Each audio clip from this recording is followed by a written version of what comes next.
Una super maratona, anzi un'ultramaratona benefica da Padova al Vaticano, 530 km, che sono la metafora della maratona che da 25 anni la Città della Speranza corre per salvare tutti i bambini malati di tumore.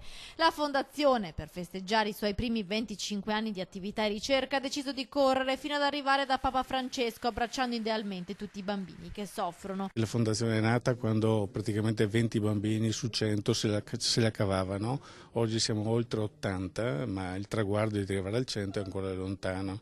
Quindi però passi ne sono stati fatti tanti e tanti sono stati fatti anche grazie ai risultati che sono ottenuti in questa torre della ricerca, che non ha fatto ricerca così senza risultato, ma ha fatto ricerca che oggi propaga le proprie di fatto risultati in tutto il mondo. La partenza il giorno di Pasqua, il 21 aprile, dalla sede della Torre della Ricerca a Padova, l'arrivo in Vaticano il 24. La staffetta vedrà protagonisti esercito e carabinieri. L'ultimo tratto a Roma sarà percorso dai rappresentanti della Fondazione Città della Speranza e da un bambino guarito di appena 4 anni, che poi sarà ricevuto da Papa Francesco insieme ad una ristretta delegazione e a cui consegnerà tutti i biglietti scritti dai piccoli pazienti della Città della Speranza e contenuti nel testimone blu che si passeranno agli staffettisti.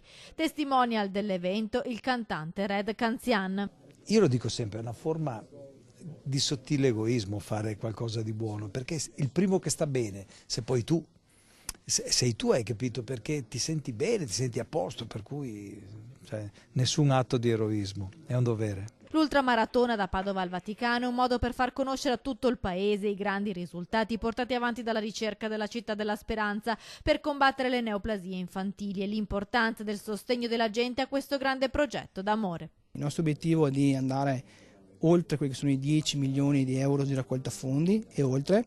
L'ambizione nostra è che ogni bambino riesca a guarire. Questo è il motivo fondamentale di questa maratona, che di fatto esplica quello che noi vogliamo, cioè non arrenderci mai, arrivare fino in fondo.